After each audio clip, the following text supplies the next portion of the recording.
Rahub, Warhub, Rahubat. Maboyka, Tituno, Kina, Tiauno. Um, Welcome, bienvenido, mi hermana, mi hermanos. Well, got up this morning, man, I put something in my eyes. It's so red. Um, the discussion here is dangerous environment. I didn't know what happened, but speaking to my Umi, my mother, my baby, and she let me know because she watches the news. I try not to watch too much of the news, but you know, she told me what happened in Buffalo. Now I spent a good 3 to 4 years in Niagara Falls. I used to always be back and forth into Buffalo, back and forth.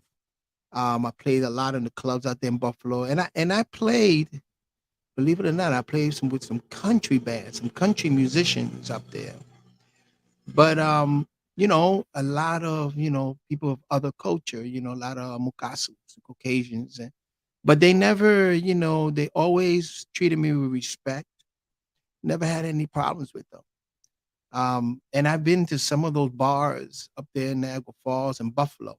I did. I was with a bass player that was a brother, Nagado brother, African American, but he was carrying a whip. He was carrying a tool with him because he said, "Oh yeah, even though these people are nice, I don't trust them." So he carried a tool. So I hung around a lot with him. So if anything popped off, we would get busy.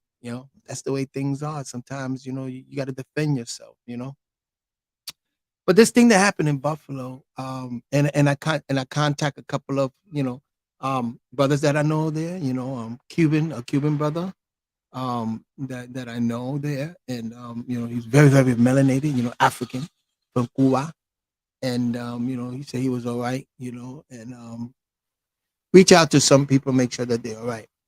But yeah, there is that element up there, you know, those antisocial, racist that they don't want other people, they're just afraid.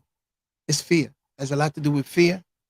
You know what I'm saying? A lot to do with fear. They see the world changing around them. I mean, just now, if you look at the United States government, you know what I'm saying? You look at the Supreme Court, they just uh, uh, um, enacted an African American lady, you know what I'm saying, for Supreme Justice. Now in the world press, in which I was like, so sad to see that redhead go because I love redheads. I'm sorry, I just love redheads for some reason. Especially if they're Hispanic or African American redheads. Oh, I go crazy. Oh, I go nuts and crazy. But then the new spokesperson for the president is an African American. So the world is changing. You know what I'm saying? First of all, let me give a shout out, acknowledgement. I'd like to acknowledge first the Sovereign Grand Commander, His Excellency Malachi Zadok Kobina York, um, 720 degree, and his family, you know what I'm saying, and all of the heads of states and heads of the different houses, the blue house, red house, the white house, and the black house. AEO. So I want to make that acknowledgement for everybody and all the Sabians out there, those that are doing good work, especially with the language, good work. Then I like to make another acknowledgement of the Queen of Sheba the Third, Deborah Amelia Kasambura, and her royal family, the princess and the prince. She's the Queen of the South and all of the African Kingdoms Federation. Okay, I am a Karim, which means honorable, ancient African royal kingdom task force officer. And I use my government name, Carlos Hernandez Pachot. It's actually Carlos Alberto Hernandez Jr. Pachot, but I minimize, I put Carlos Hernandez Pachot. My AEO name still is Keprashua Seb, also known as Sabaur, which means judge. and known as through the Ansar Allah University, Multiversity as Abdul Sabur Abdullah Muhammad, okay, of Ahlul Bayt, because I earned that right. Ahlul Bayt means family of the house of the Mahdi. And so, like to start off with we have what we call the Gold Book, and this one is especially when you say this in the beginning of a class, and this is going to be a short class. I'm gonna try not to be so long winded here, but anyway, all guardians, Natharu. I'm gonna do it in English. Pretty soon, I'm translating it into the actual Sabiic, even though this is the Nubic and Nuwapic that's on here. But I'm gonna do it in English for now. O guardians, O heavenly ones, O inhibitors of Sirius and Orion, those constellations, the guardians of the skies, the providers of the planets, the mothers and fathers of the Homo sapiens sapiens. O guardians, Ya Nataru, our Nebu, descend unto and around me, guide me in all I do, make me in your own image and after your own likeness. Help me that I may help all Homo sapiens. Let me speak from your head and not from my own, and let me care from your heart, not from my own heart. Let me care. Let me nurture. Ashuk. You know what I'm saying? And so, also, I like to acknowledge the words of wisdom from His Holiness Dalai Lama. And so this is the one that kind of like I shuffle the cards. They're cards. They're in here and they're cards. And when I shuffled it, I came up with this one, which is right on point, and which we're going to discuss. And it says, the Dalai Lama, His Holiness, His Excellency, Dalai Lama, his words of wisdom is use differences in a positive way. Differences in a positive way. Try to get energy from different views, from different opinions. Make dialogue. That is the proper way to solve problems. Okay. And also, with that being said, I'd like to also acknowledge all the commanding officer, Lady Marlene Sir of the African Kingdom Federation, also all the knighted crown ambassadors, chancellors, ministers of the parliament, and all TFO and TFO in training. You know what I'm saying? Also acknowledge everyone that's going to see this podcast, in the future. And so, with that being said, I'm just gonna. I want to bring up also in the 19 courses there is a section in there, and it's components for dangerous environment, solutions for dangerous environment, because this is the thing. Look at what happened in Buffalo, and you know what? I was watching the news. I said, let me see the news, see what I can learn more about this. And they're only going to tell you what they want you to know. But then they put up a graph and they said, look how many mass shooting there was in only in 2022, and we all not even half of the years. The list was sickening. It was so long, so much mass shooting, and you ask yourself, what's going on? Now the news are always always perpetuating, always, because in journalism, bad news is the good news. You know what I'm saying? That's how they get down. So we're gonna discuss that also. You know, um, so this is an atrocity. This is a heinous act. You know what I'm saying? This is something that is just it happens in every country. It happens in culture, and it happens for million of time. It's just that we don't hear too much about it. You know what I'm saying? Now with this journalism, the fourth industrial revolution, with the internet of things, we get to see and to hear a lot of this in real time. You know what I'm saying? But my heart goes out to families that lost. There was a lot of elders that was killed. You know, in Buffalo, a lot of elders. The age the age was very vast. It was, I think, from 25 all the way up to 80 something that were killed in a shopping mall. Tops in Niagara Falls. You see, that's upstate. Tops is like the Winn-Dixie in the South, and Tops supermarket. So wherever you see Tops, like Winn-Dixie back in the days, you're gonna see it's primarily in a African American neighborhood. You're gonna see that a lot, and a lot of Hispanics in that neighborhood. That's where you see a lot of the Tops supermarket. So this person knew exactly where he was aiming and going towards, you know.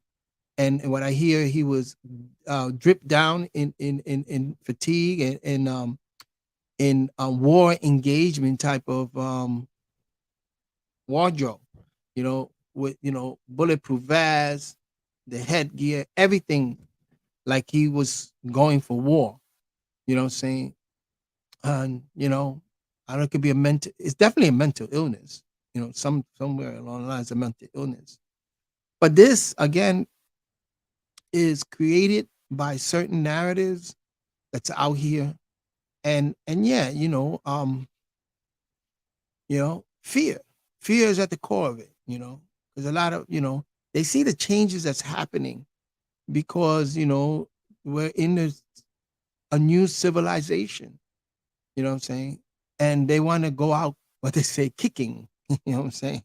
And not that they're going to go out, is that those countries and those European countries and those social European people that want to better humanity and better society, for the betterment of society, they're going to help, and they're going to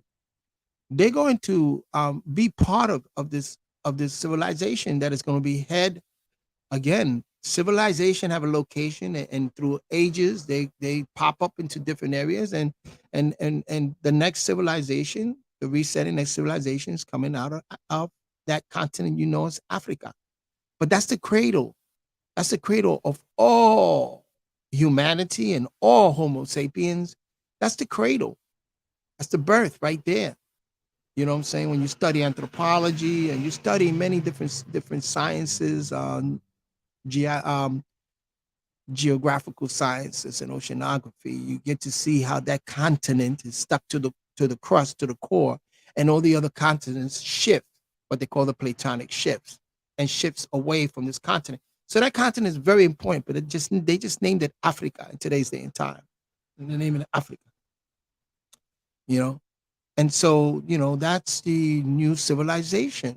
You got to, they're trying to be the exception of the rule. And I'm talking about the other civilization that came out of Ptolemy, right, which was the Greeks. But before that was the Babylonians in Sumer, Babylonians, and Greeks down to the Romans.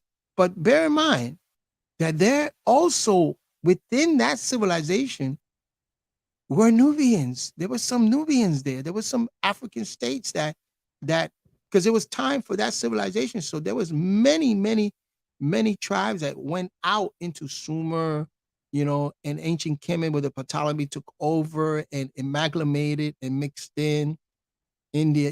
So that civilization, which is like in Wusabat, Panabayanan says 6,000 years, but when you really look at it, he's just looking at that particular, going through the biblical narrative. But when you deal with anthropology, it's a little more than 6,000 years. Actually, it's almost like 10,000 years, they said, that was in the making. So maybe like 3 or 4,000 was in the making of it, and then they actually reached their pinnacle 6,000 years ago, and then that civilization just rolled out.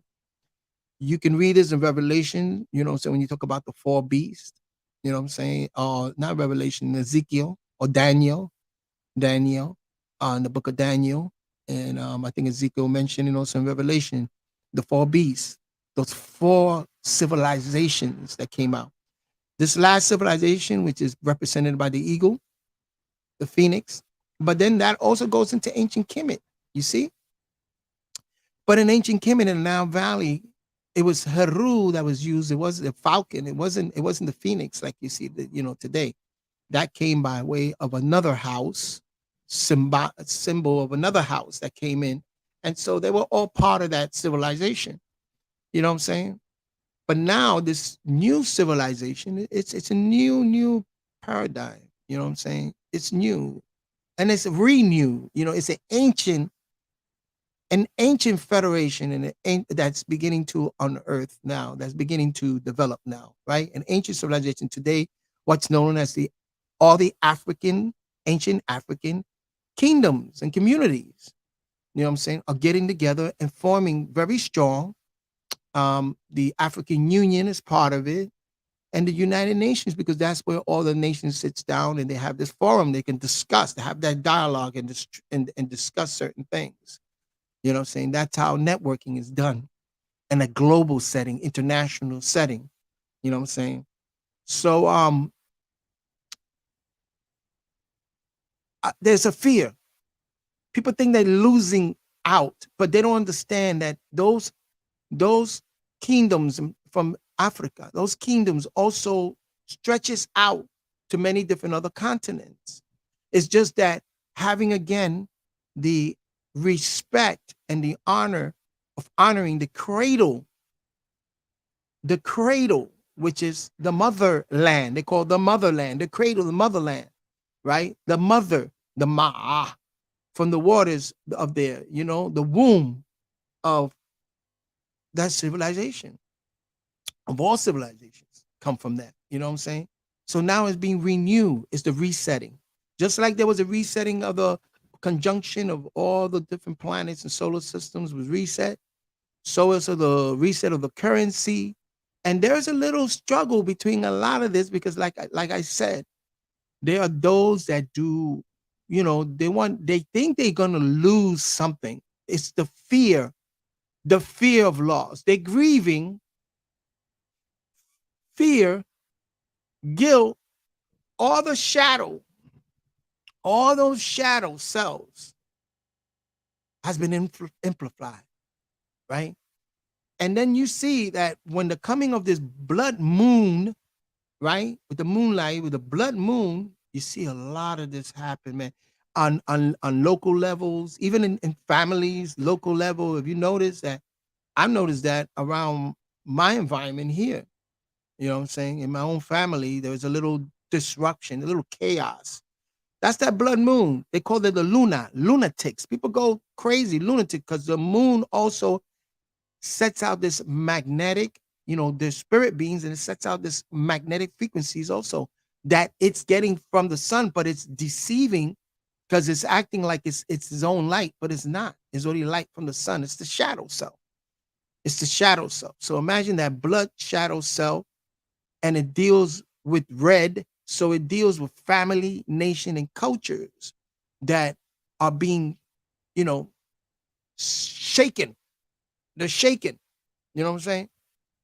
And when you deal with astronomy and you deal with the forces that the astronomy has, you know what I'm saying? So that became very strong. You know, the moon was very strong, blood moon, and you see a lot of things leading up to that, and a lot of things happen. But once that's gone, everything gets to settle back. But still, the consequences got to deal with it. We got to deal with these consequences, man. We have to constantly postulate that there is, you know, if there's a problem, there are solutions to a lot of these problems, and that's the old way. It can't happen no more. You know what I'm saying? It doesn't have to be so detrimental to you. And I'm talking to the European, the Caucasus. You know what I'm saying? You also come from the lineage. You come from the womb of Africa also. When the Homo sapiens and the Neanderthals and when you deal with anthropology, they scattered and they went out. It was hunter gatherers, and then you had Homo sapiens sapiens and the Mount Federation go into Europe, you know, up to Russia, Europe, and China. There is peer reviewed and there is actual documentation of this, and it's written on stones. There's written on stones and Russia. You know, it's all throughout this globe. You know what I'm saying? So it's just recognizing again the cradle. And so things don't have to be so detrimental. You you know, it's that all nations, all people of all the nations just have to do the work within themselves and understand that, we're in a battle of principalities right now, what they call Armageddon. We're in this etheric battle. And so a lot of, you know, conflict is going to happen. But if we're civil, you're social, you're growing, right? And you're seeing your environment around you growing, you see humanity or you see Homo sapiens growing all around you, you know what I'm saying? And having that social skills is very, very important, man. Rahubat, Salimel. Rahubat. So that's what's going on. You know what I'm saying? So I want to share my screen over here. So in the 19 courses, there is let me go, solutions for a dangerous environment. That's very, very important. So how dangerous is the environment? You gotta ask. Well, you speak to a lot of people. According to the news, it's very dangerous, man. People out there afraid now. Look what happened over there in Las Vegas when that guy shot into, and check it out. It was a Mukasu, a Caucasian shooting at Caucasian in a country concert. Check that out. Mass shooting there. Now, who remembers that? So this is something that happens, but when it happens, say it's a hate crime. And so we have to speak out against that. You have to speak out against it, no matter if it's happening to Japanese, Chinese, and Jews, blacks, Hispanic. Hey, hate crime is hate crime. You know what I'm saying? You have to balance things in life. You got to get on the side of the social, because if you're going to have that respect, that affinity, a better affinity, more civil affinity, and more good affinities, then you're gonna have to do the work, man. So environment, I'm sharing my screen, yes, means your surrounding, right? And we say echo your economics, and look how this can affect, right, your economics, and it could affect again the root energy. Yeah. What is somebody calling me? They sure are. Let's answer that. Let me see. Hold on.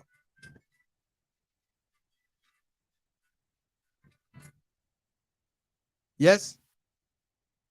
Uh, Nobody answered. Okay.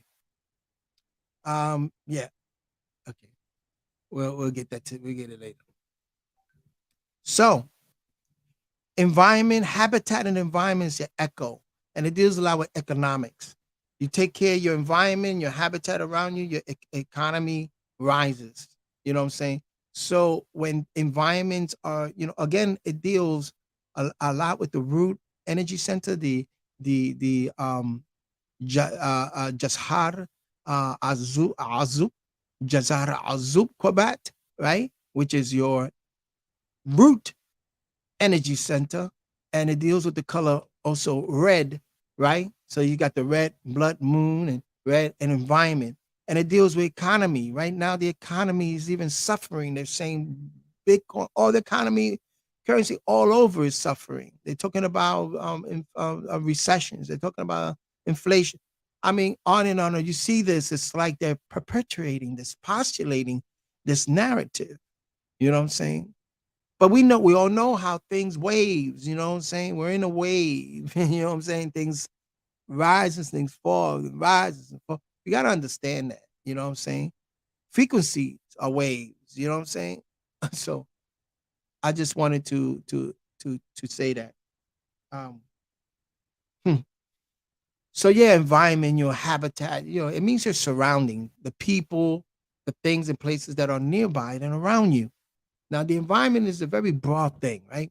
So anything in your surroundings, near or far, that could affect you in your life is part of the environment, your habitat, anything that can affect you. You know what I'm saying? So many people are not only sure, many people are not only sure that the environment is dangerous, but that it is growing more dangerous each day.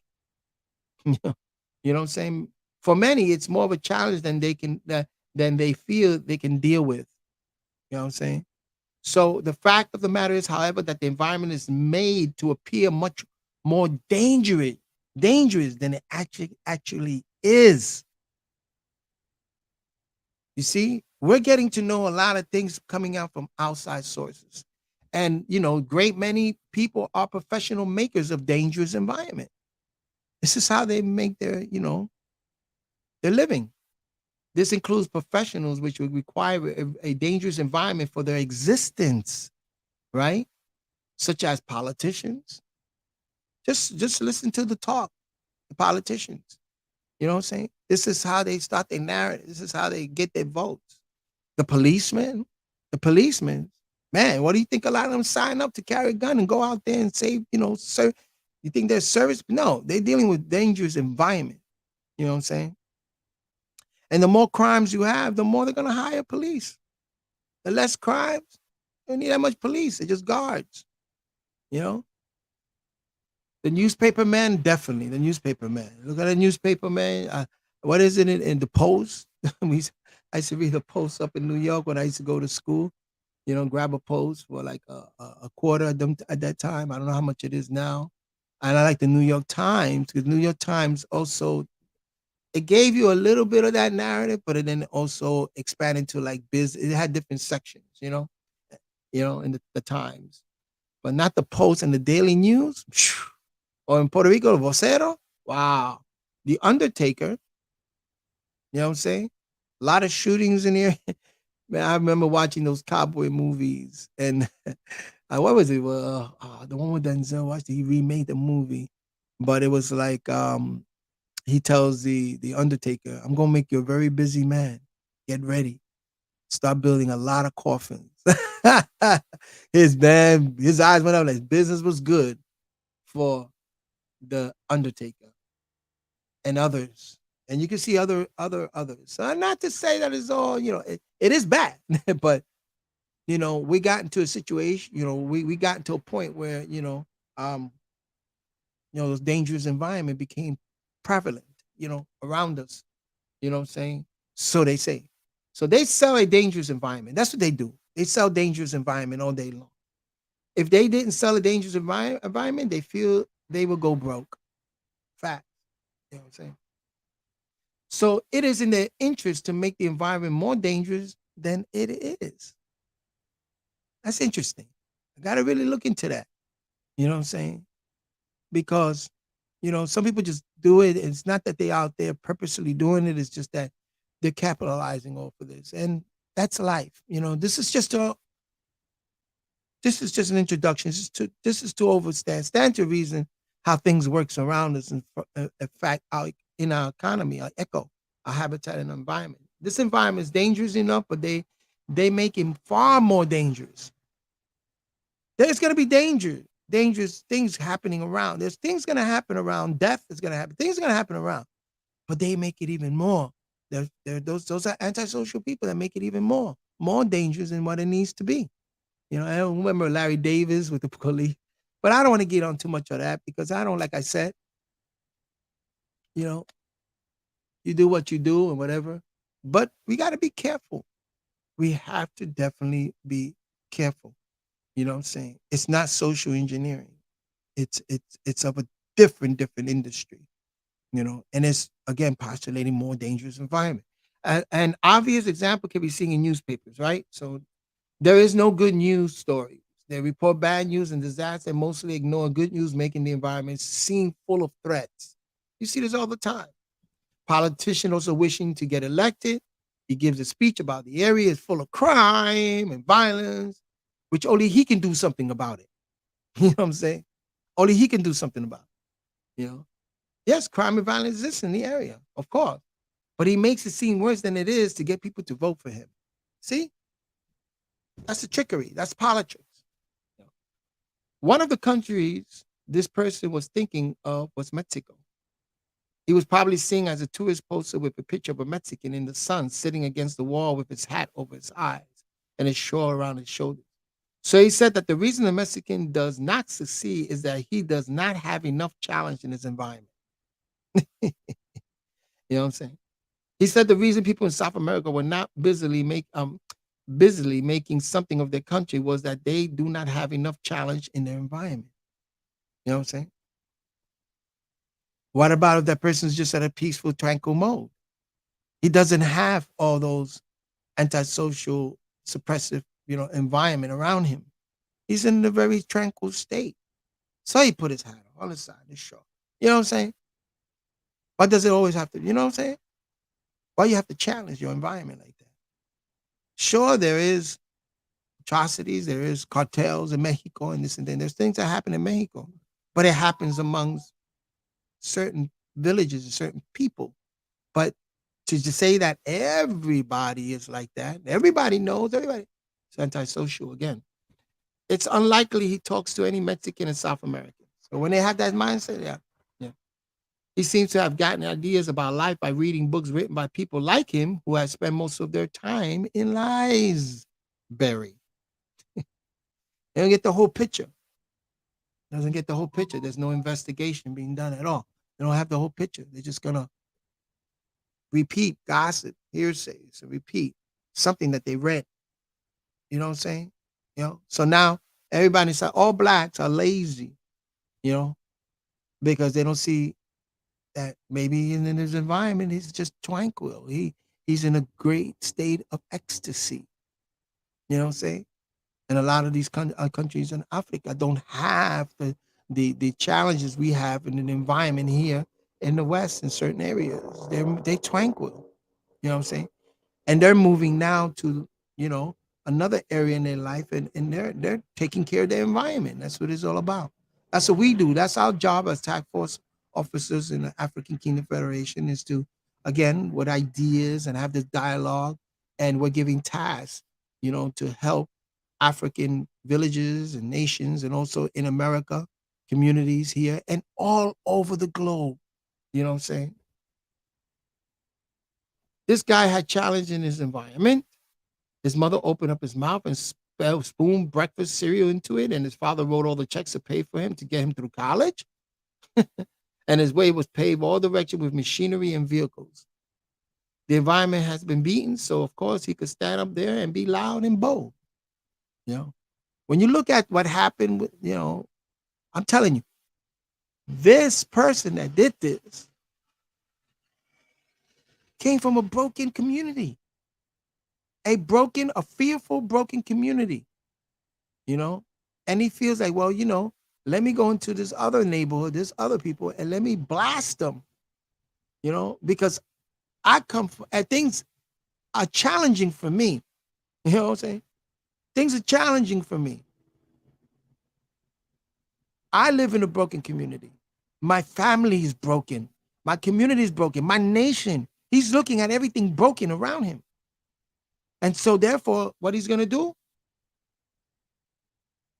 he's going to commit these crimes. You know, interesting. What is the real environment of an Igorot in the Philippines while he is sitting around a fire, listening to this person tell him how he has to make path down the river? He has a little boy and he thinks that this is a very nice little boy, but he knows his little boy hasn't a chance of living until he's 7 because of disease, bad food, and other problems. He knows that when the rains come, it will be so heavy that every seed he planted will be flooded out of the ground and the fields will be smashed to pieces. If he can save anything out of that, maybe he might live a few months. He knows very well that all he has to do is walk under the wrong tree and get bitten by a poisonous snake. And that will be the end of him. In other words, he already knows he can't live. So why try? See the mindset of people? It is not that there is no challenge in the environment. It's that the challenge is overwhelming. See, there are challenges in environment, but when it becomes overwhelming, the person thinks that these challenges are overwhelming them. So what do? What do people do when they feel that the challenges are overwhelming? That's you get conflicts, you get fights, you get, things happen. People get hurt, harm, harm. Meaning that it's so enormous that anyone could feel that he is not able to deal with it. That's what it means to be overwhelming. You know, it is enormous, and that no one can feel that he is able to deal with that, right? Some people like to tell types of story, like young painters living in Terre Haute, a small city in the United States, in the state of Indiana. He doesn't have any friends, and he's eventually moving to the big city. They make a big deal out of this. The environment offers no challenge. They say, and that's why he moved to the big city, so he will have more challenge. Really? The reason he became a painter in the first place is that he didn't want to work down at the local store with a guy called Butch Graggedy, throwing bales of hay around. This guy bullied him during kindergarten, bullied him during junior high school, bullied him during senior highs. Now he's being asked to work for him in a local store. That's a little bit too much of a challenge, right? Becomes overbearing. And then what happened? Stu can come back, man, and shoot the owner, shoot the guy, and shoot, you know what I'm saying? That's again learning about how these dangerous solutions comes about. And it's not that life doesn't have challenges. It's just that when it becomes overbearing, overwhelming, overwhelming challenges, then that's where the problem comes in. You know what I'm saying? So this guy, his challenge was overwhelming because he was listening also to, they mentioned some governor or something. He was listening to narratives out there, what they call national white supremacist knowledge instead. So they feel that the environment is becoming overwhelming. you know, you're gonna have challenges as a culture, as a tribe, as a family, but when it becomes overwhelming, you create dangerous situations around you because it's overbearing. People clap back. Nobody there is buying any of his paintings either, right? So nobody calls him sir or shows him respect of what he's doing. So the environment is a bit unfriendly. It doesn't have any future. As far as he can see as an artist, he's not able to communicate well with the people in his community. So he feels he is not contributing to it. In his line of work, he faces starvation. That's a very unfriendly environment. So he goes to a friendlier one, the Greenwich Village in New York. So we come to the conclusion that if a person has not been able to make of his life what he wants to make it, he is in an environment he finds overwhelming. Repeat that again. So the conclusion is that if a person has not been able to make of his life what he wants to make of it, right? Then he is in an environment he finds overwhelming. His method of taking care of that environment are inadequate to his survival. His existence is empathetic or is unhappy as his environment seems to him to be overwhelming. Overwhelming. If we understand that discovery, we're taking a step to helping a person handle his environment better. Limit the amount of burning, saying, hey, it's going to be all right, bro. It's going to be all right. Africa is rising, but Africa is not going to be like the other nations that were the other civilizations. This new civilization is not going to be like the old civilization that downtrodden, slavery, and created this atrocity in heinous act. No, we learned from that because we was on the other side, the receiving side, and both. Because it also happened in Africa. There was African slaves, Africans enslaving Africans also. Africans killing Africans. What could happen with the Hutu and the Zulu? You know what I'm saying? And Uganda, Rwanda, in Sudan. This happens in certain villages, certain tribes, kill other tribes. Atrocity, because again, the conflict, overwhelming of surviving within in a particular environment becomes overwhelming. And when it becomes overwhelming, then poverty sets in, the echo drops. The value of economics drops. A lot of people live in the hood and become overwhelmed because the economics, the habitat, and the environment dropped. And so they find it overwhelming. So to deal with your environment and your echo, to deal with that, it's where the core of it is to help the solution. It's the solutions to help and better our society and help, again, counteract what's those that are overwhelmed. We gotta offer them help. Yo, it's gonna be all right, dog. It's gonna be all right. Yeah, it's gonna be all right. You know. So we're working with the African nations, trying to bring, the value of life. For one, educating our people, and so we can contribute to humanity about the rising of values and qualities and principles has to be risen. Religion had taught a little bit of that and did that, but now we're in another state that we took everything in order to serve the problem. We got to look at all those opinions, because religion is opinions. A lot of it is not based on facts. It's just mixture of truths and facts. You know what I'm saying? So when you extract that, right, and you look at those views and those opinions, and then you have dialogue about it, and then you solve the problems. You know what I'm saying? And to solve the problems of this racist, white nationalist, racist thing is to say, dialogue. Hey, yo, why are you being so overwhelmed? Because you feel like your race is dying out? Well, guess what? Strengthen yourself, man. Stability. Practice good racism. That means allow other people to grow. And if you feel that it's overwhelming you got a problem. You're the one with the problem, and you more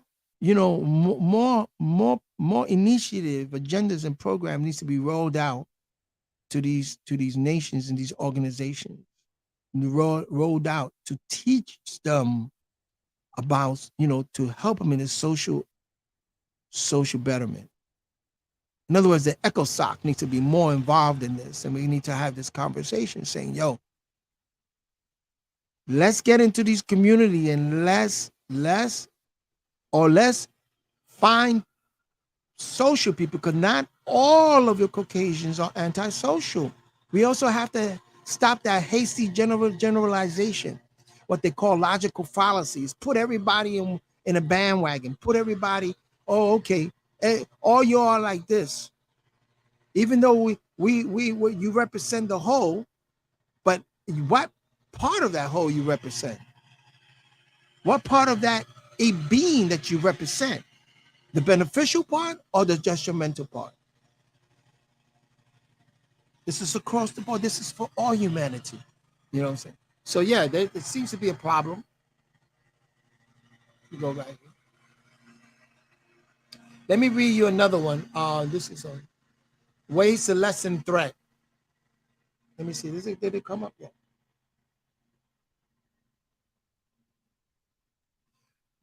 Ways to lessen the threat.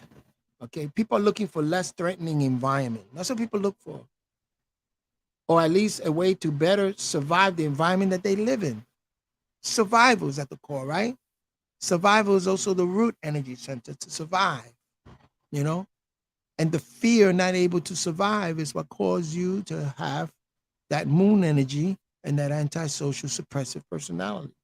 A person has everything identified, made to seem the same with that part of the environment which is threatening.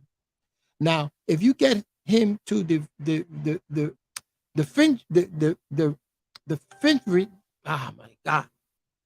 differentiate, be able to tell the difference, and find out there are some parts of the environment that aren't threatening, he will make a lot of progress. You know what I'm saying?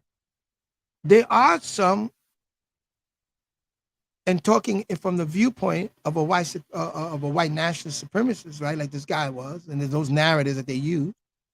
There are African Americans that are contributors to humanity and environment and live very well. You know what I'm saying? It's a lot. The majority are well educated, well people. You know what I'm saying? They got to stop that. There are parts of the environment, there are parts of races of people that aren't threatening to you. They are. You know what I'm saying? Oh, you can't trust nobody. Well, you know what? I don't believe in trust. I know the truth about a particular nature. And speaking about that, in the book, I know this man that Abiyaya, may rest in power, spoke about he was on a train with the master teacher, Panabayananan, right? And on the train, there was this Caucasian man that looked like a biker, like a Viking, big beard, a big dude. And Abiyaya kept looking at him, giving him dirty look, looking at him, dirty looking. And the master teacher looked at Abiyaya and said, "Why are you looking at that man like that? You know his nature. What are you trying to antagonize him? You know his nature. Why are you antagonizing? Why you want him over here? You want him to come over here and you want to start trouble with, and you knowing that his nature is like, why go into the den of, the nature of a lion, but you're going to go into the den of a lion? Come on. Really? You know the nature. They're about there. They're looking at you as food. Food. Right? Or their very nature. Some dogs are the same way. The dogs are just nice to you because you're feeding him. But don't feed a dog. Right? Why you want to put a dog in your environment and not feed him and not take care of him and feed him? His real nature is going to come. His nature is going to come out. So why walk around, right? And you see this man and you see that he's a savage beast according to your doctrine. And why antagonate that? Why look at him? Why? No. Yeah. No. Just the idea that he considers the environment dangerous and overwhelming and that he doesn't quite know where that danger, overwhelm is coming from, that idea alone is an enormous piece of wisdom. It has never occurred to him before and has just felt it all the time. You can help him by having him inspect some areas of his environment.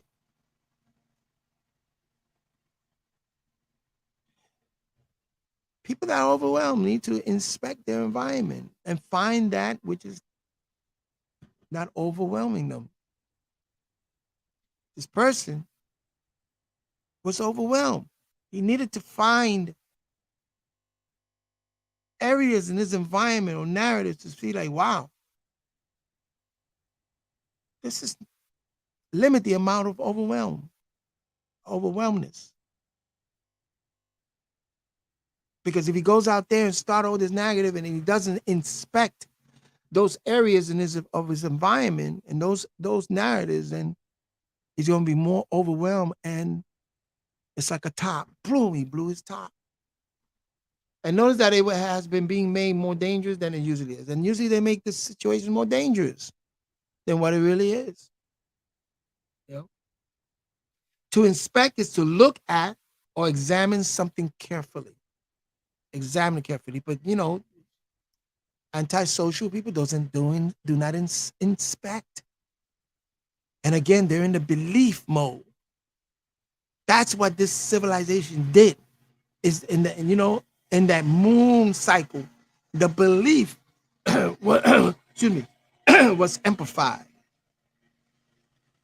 And remember, you can believe in your heart that'll take you to destination, but not know there's a wheel loose. That means you haven't inspected, you haven't investigated, invest your time in it to inspect to see if there's a wheel loose.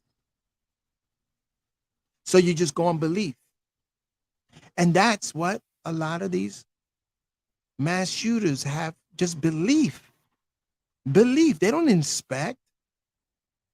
And they're living into that logical fallacy, hasty generalization, and the bandwagon. They're putting everybody in one lump sum. They're creating this narrative. You see a lot of politicians do that because they postulate that. They want a dangerous environment. How do you think, I'm talking about Trump, talking about some of them, how do you think their campaign is about? What do you think? They're postulating this dangerous threat. It's a threat. It's a threat. Instead of inspecting it and finding what's and seeing that it's not that overwhelming. It can be discussed. It can be dialogue with. You know? Interesting. Your effort is simply to get him to inspect. Now, this is coming from the viewpoint that this training, right, is that simply we got to get people to inspect their environment more. Look at your environment, because your environment and your habitat, that's your economics, that's your echo. Look at it, seeing how it's affecting you. You live in a neighborhood where the economics is down, this habitat and environment is at a very low scale. So you have to investigate that and see, how can I better this? Or if not, how can I leave? I look at my environment here and I'm like, yo, can I help my family in this environment, this habitat, so that we can grow economically? Or if not, leave it alone. Bye. See ya. I did what I had to do. I did what I had to do in order. I changed within myself, right? And hoping that it spreads out to everyone around you. And if it doesn't, if they don't want to be helped, if they don't want to see those changes, if they don't want to do it, then you know what? It's time to move on, y'all. And find that area of environment, your habitat. Find those areas. Find an environment in the habitat, areas where you know you can grow and people around you can grow and you can be contributors to the whole globe, you know. All person has to do is to study his environment a little bit. That's what you all have to do. This person that did mass shooters, all they have to do is really study his environment. What's the cause of why, what's the cause, maybe in his family? What's the cause of me being overwhelmed in my environment? You know, study it. And then see those narratives you're getting. And then say, well, it's, you know, how can this help my family grow? Because now, I don't know, this man, did he have family? He must have family. He came from somewhere, had a mother, a father, or they're still alive. He must have siblings. If not, then he's a lone ranger. And if it's that, then you're on your way out, buddy. You did in the atrocity, heinous. You're no longer accepted in a social environment anymore in the habitat. You're a danger. You're a danger to your habitat environment. You're a danger to humanity. So you got to be put away, right? And from there on, take it into the death penalty, whatever happens. But you no longer, and anybody that has causing these narratives like that need to also be looked at. And that's where you see they're discussing the RICO Act. A lot of these politicians don't understand. A lot of people don't understand that you are putting out this narrative and you cause somebody to do something, the RICO Act comes in. You know, that's how you have to be very careful of the way you resonate what you say, you know, because if you cause somebody to create a heinous and atrocity act and you cause that and they find out and they see it, because of this narrative, because they're going to spill their beans. They're going to spill their beans. They're going to spill the beans, right? They're going to say it all. Oh, yeah, well, Trump said the RICO Act. That's how they try to get Trump on January 6th, that whole thing that happened at the Capitol. And now they try to come out after Trump because of the RICO Act. That's why you have to be very, very careful of how you resonate and what you say. Very, very careful.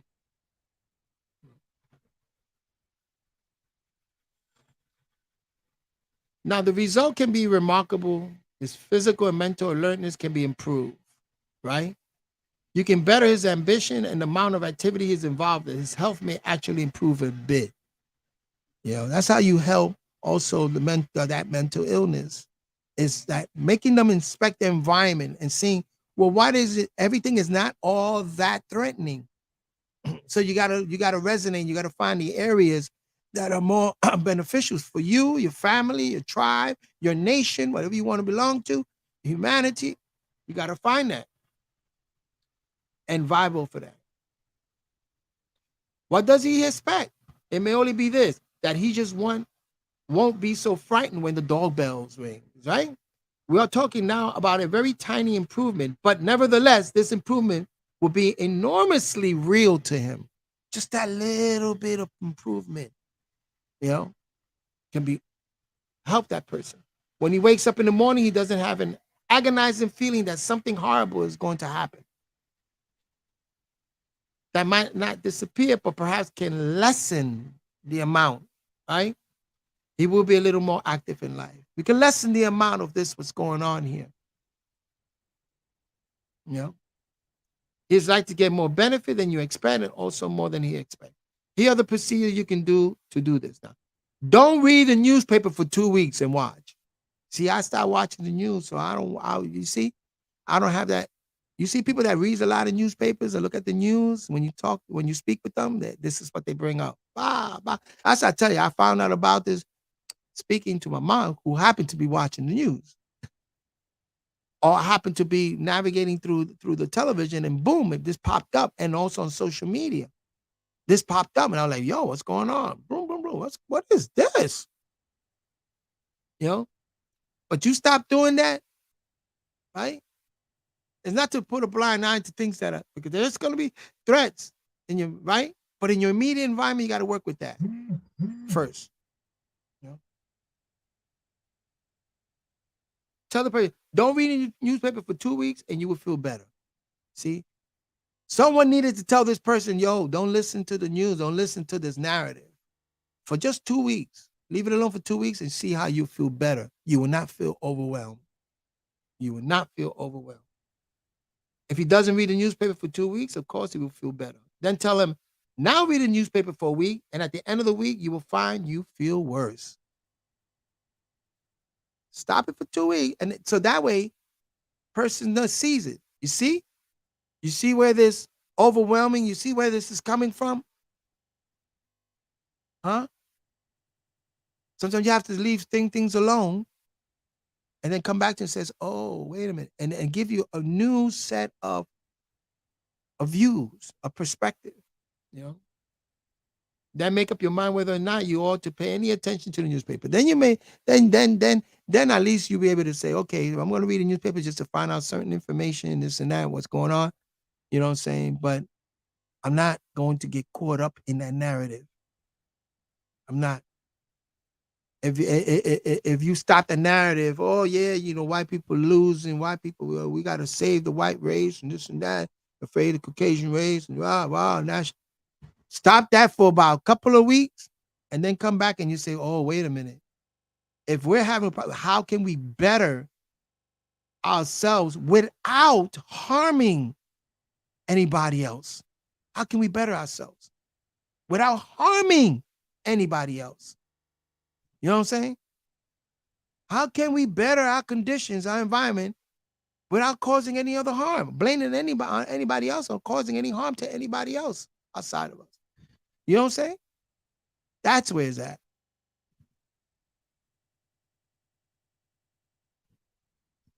Two, look around the environment. Find something that isn't being a threat. Find the good things. Find the most beneficial things around your environment and habitat, right? Find it. Look around the environment. Find something. Look around here and find something that isn't going to fall on you. Person thinks, oh, I can't go there because, you know, oh, I can't walk through that block. I'm going to get robbed. But look around you. Find another block. You know what I'm saying? Or look around you. Act right. You know, I've been in situations that I walk to go to parties in neighborhoods that I didn't really belong. But by the way I carried myself, they left me alone. Oh, okay. You cool.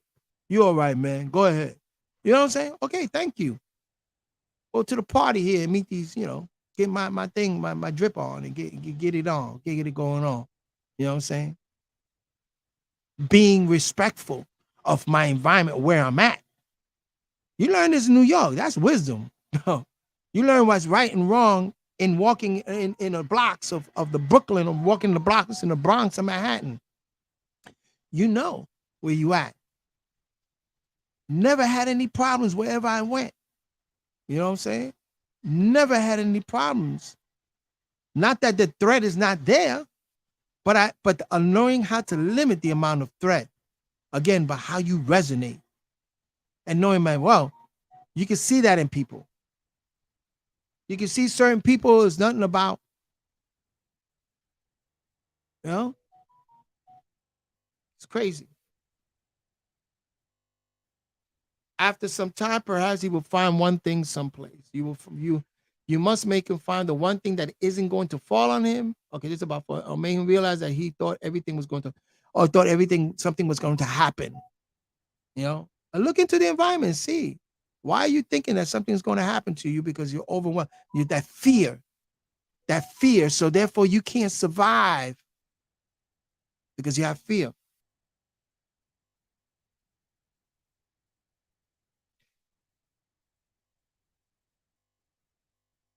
Yeah. So you got to ask questions until the person is happy.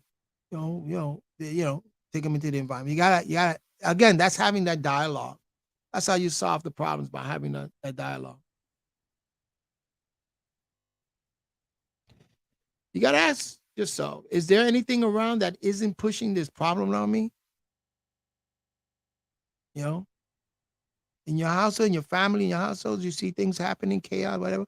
But then you look at it and say, but what is it? What is the beneficial thing that's happening? What is a good thing happening around in my family or in my tribe? And let's amplify that and let's limit the other stuff and bring that down. What? What is it? You know? Mhm. It could be something simple as, man, we all get together on the table and eat. We can fight and chaos, but we all, when it comes down, we all cook and we all eat out of the same pot. You know what I'm saying? Take a walk, too. Walk is good. Any way of having a person look at the environment and discover that it isn't so threatening is a technique which called take a walk. This guy needed to go into neighborhoods that are thriving, man. Take a walk. Expand your mind and take a walk. You don't have to do what other people do. I can walk to certain neighborhoods and I don't have to do what other people do. You know what I'm saying? As I'm taking a walk in certain neighborhoods, I don't have to. I go to Chinatown. I don't have to do what the Chinese do in Chinatown. I go to Italy, Little Italy. I don't have to do what the Italians do, but I take a walk and I get to know and see the environment. What's beneficial? It's benefiting them, but what's benefiting the whole globe is again, the resemblance, the resonating of a particular culture, flavor, their condition, they're cultivating their conditions. And so what? You may not rock with it. It might not be what you about, but you about what you're about. Your people is about what your people is about, right? And just the same as any other people. You know, not all national white racists should be overwhelmed, because then you have also African Americans, Hispanic people, Chinese, they're also overwhelmed with their environment. What you think? You the only one? Are you the only one? What about the 400 years that African Americans spent with the threat of slavery and the threat of certain political venues and the threat of the environment. What about those? What about that? 400 years. And you're complaining of what's happening now? Really? Let me get at Trump. Let me get at these people about that. You know, many people have been dealing with threatening a threatened environment for 400 years and even more. Since ancient time. And you know, your ancestors, European ancestors, did the same thing. They went through certain threats and stuff, and you're just now, you're overwhelmed. Now they overcame it.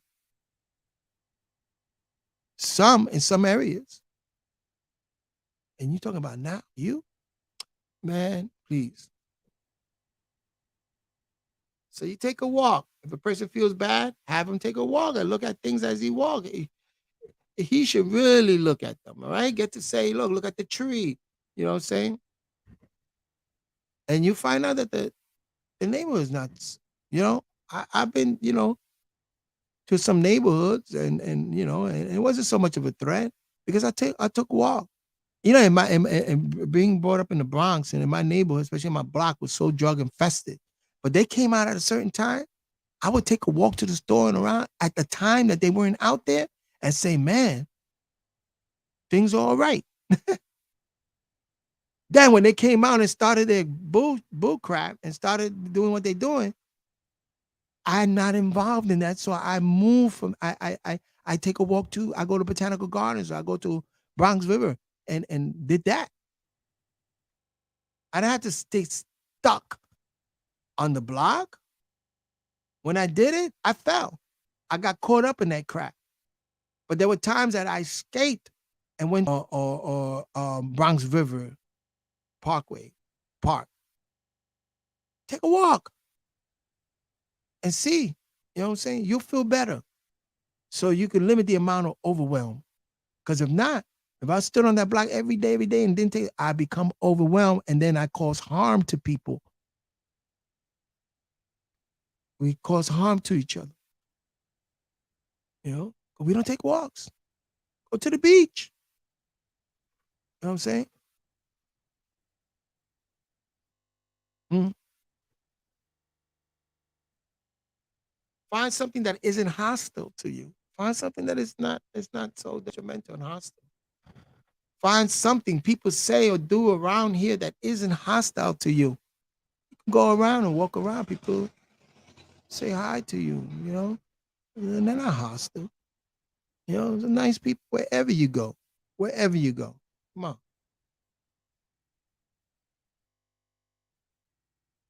Handling a loss. Someone who has just lost a girlfriend, a woman who has lost her man, feels the horrible sadness and loss. It gives everything. Everything in the environment would talk to him and her about the loss, the love I lost. For a period of time, it will be impossible for him to look around and not be reminded of this person. People out here grieving. Again, in the shadow self, they have to face their grief. Their grief.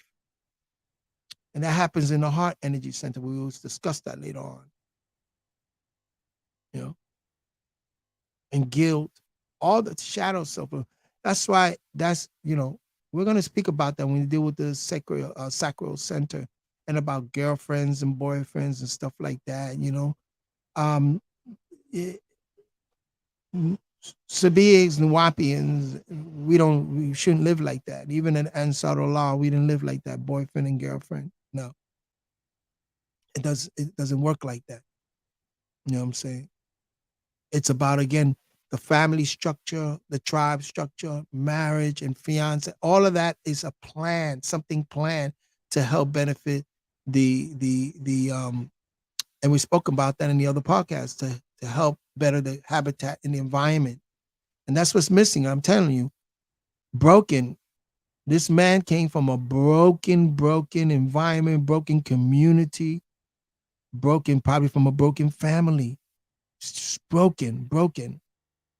I don't break my family. What I do, I can leave my family. Okay, now you're on your own. You do what you got to do, and I got to keep going. But not that I separate myself, but it's not broken. You don't break it. You know what I'm saying? That's for those who feels that their environment is overwhelming, or not that it's overwhelming, but it's to a point now that, hey, listen, I gotta grow. There's signs and symbols, there's frequencies that lets you know, like, yo, it's time for you to go on and grow and not get stuck, stay stuck. Because if you get stuck, you create chaos. And we'll talk about that later on. So again, handling loss, you know, loss of principles, of values. So you got to build up new principles, new values, new qualities. You got to build that up. You know what I'm saying? And let me do some acknowledgement here. Yeah, prayers. Saludo, Kansu. Renewal, yes. Renewal. Yes, papi. Yeah. Zay, that's right. You know, a prayer to these people. Let me see, put it here. Prayers for family of the little girl that lost her life from shooting. So sad. Oh man. Man, I'm telling you, so sad. So, you know, more than praying, we got to change it. We got to start with our family. We just our environment. We just, again, we have to really inspect our environment and making sure. And we got to also look at other environments and look other people around us, because sometimes it's not in our environments, it's outside our environment. We got to look at that, inspect that, and says, yo. You know what I'm saying? You gotta, you know what I'm saying? You gotta have that dialogue and look at those opinions of other people and say, yo, wait a minute, let's have a dialogue. Let's discuss this. Let's get it out in the open. Let's discuss this. Let's have that dialogue. Because if not, you're going to create, someone is going to do something. It's going to create a chaos. Someone's going to do something it's going to blow up. It's going to blow up. You know? Some people are not willing to dialogue, but then they're right, leave them alone. But you know what? They're going to deal with the consequences. They're going to deal with the consequences, because there are more social people on this planet than there is antisocial. You see, we think there's more antisocial and more a threat to the environment because that's what the newspapers put out there. That's what the politicians put out there. That's what the policeman puts out there. The more policemen, you know what I'm saying? That's what, you know, politicians and that's what they put out there. You know?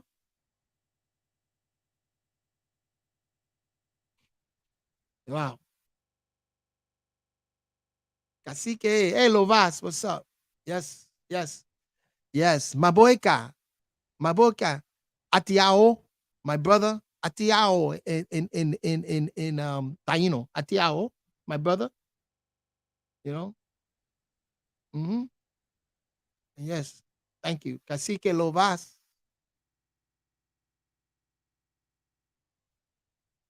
So again, you know what I'm saying, the environment. And you know something? That's what Taino means. You know, remember the no is a plural. Taino, Tao, like you say Tao, right? Taino, plural. Good. It's like, what are you going to do that's beneficial and good to this community? That's a Taino in public. What can we do to benefit this community? That's being a Taino. Our affiliation, you could be a Boricua, Quisquilla, whatever. That's your tribal affiliation. But when it comes to Taino, is what are you benefiting? Tao, good. No, plural, goodness. What are you doing here to benefit the community? So this this is an ancient art, ancient philosophy, ancient quality principles, values that we have. Man, excuse me, I gotta drink something. So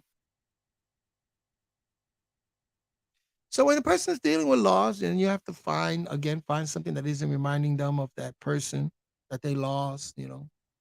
Arranging one life by having someone plan a life by which he can live calmly and unthreatened, the life he is living becomes less threatening. And again, the planning.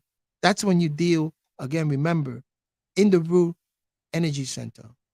Just Har Azab Kwabat, in that center, Kwabat, right?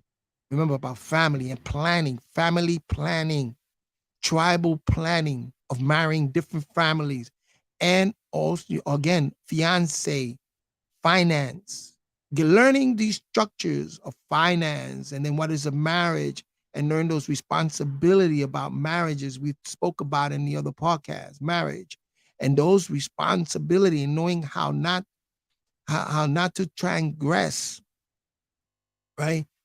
Those agreements, so that helps a lot. Broken families, broken tribes create this suppressive personality, and this is what happened. Pretty soon it's all going to come out how this man lost this and lost that and this, and it's always like that. So having someone plan a life for which he could live calmly and unthreatened. That's the life he is become less threatening, and that's planning also for our children. We're starting at the level of the youth. They learn how to plan their life. Let's say the person has to keep his job even though he doesn't pay enough. It doesn't pay enough. There's no chance of him getting something else. He finds that environment very hostile. This man is in a box of his own making. Get him to plan a life which would not be so threatening, no matter how wildly he plans it, or how he dreams it up. He will be able to go on working his job much more happily and feeling much calmer when he knows that he has a backup plan. I have a plan, so I can deal with my house, this and this, but I'm not going to be here that long. You know that. You can bully me and all that, but I'm not going to be here that long for you to bully. And if I could teach you a lesson that amount of bullying, you're going to learn it. I don't know. You really, really, really have to be a little creative when it comes to dealing with people that have these different characteristics. You got to really. The basic problem a person has had is how to get into a less threatening environment, or if he can't do that, how to deal better with the one he has. You know what I'm saying? Getting to realize your environment and how to create a less threatening environment, okay? Knocking off things that cause upset. Now, this is to have person stop doing things that upset him, or stop talking to people who upset him, right? Stop those narratives. It's upsetting. Stop it. And when you're going to help a person out, or have this dialogue, bring that into the mix, saying, the narrative is continuing on. It's creating, it's postulating, it's creating a very detrimental environment, a dangerous, threatening environment, not only for other people, but also for yourself, for your family, for the nation, and for humanity. Knock off some of the things in your life that makes you upset. Simple as that. Knock it off. Certain things get you upset. There's certain things that makes me upset now. To knock it, and I tried so much to knock it off here within my family. And I'm saying, we gotta cut it out. You gotta knock it off because it makes me upset. Why it makes me upset? And then it creates a bad environment. Bad environment. What activity leaves you feeling worse? Well, just don't do them for a while. If you drink and you get drunk and then you create chaos, and then you feel bad or guilty later on because the pleasure is offset by that guilt and that pain, stop doing it for a while and you see a difference in you. Stop doing it for a while. Simple as that. If you feel that it gets you upset to listen to the news, or read the newspaper, or listen to certain narratives, stop doing it for a while. Just don't do it. Especially if it gets you upset. I feel upset every time I watch the news. I'm upset. Oh, man, it's society. Stop doing that for a while. And then when you come back and then you see, how can I balance it? What can I do to contribute to make it less threatening environment? What can I do if it's not to start with me and my family and then spread that out? How can I raise my children so that they don't be threatened? Again, like Abisu Campos said, bring them up in the truth and knowing things. Knowing. Teach them something about knowing so they don't become conquered and enslaved. So they get to know things, not to simply believe. Don't believe, get to know it. Even sometimes you get to know something and you see, now you have to weigh out. This is not good, and this is good. You know what I'm saying? This is bad, this is good. Within everything. Everything. Get to know it. Not everything is going to be so kumbaya. You know, I'm involved with the African Kingdom Federation, right? With the Queen of Sheba African Kingdom Federation. Now, everything is good there. There's some stuff there that are not that good. And then there's stuff that are very good. So I try to know both. And that's wisdom. So you can extract certain knowledge from that. You know, I was a Muslim at one time in Islam. I'm good to find out what's good about it and what's bad. I want to resonate with the good things about it and grab that, good opinions, good viewpoints, right? But at the same time, I got to be aware of the bad ones, right? And knowing how not to create more, not to amplify that. And knowing how to deal with that so that it becomes less threatening to my environment. You know what I'm saying? Or less threatening to my environment, habitat, and how and relationships I have with certain people. It's like that. Sabians, same thing. There's some good things in the doctrine, there's some bad things in the doctrine. I'm going to resonate with the good stuff and take that. Again, grab those viewpoints to create a solution to problems, not to add on to it by taking that which is not so good to me. It doesn't resonate. You test it out. You get to know, you inspect and say, wait a minute. Because just if the way you put out this narrative, other people are going to put out the same narrative. Now you got a clash. Boom, boom. You know what I'm saying? It's for you. You learn about it. It's for you. Now you know the difference between good and bad. Because I know two things, that they're agreeable and there's disagreeable. There's good and there's bad. There's antisocial and there's social. That I know. That we know.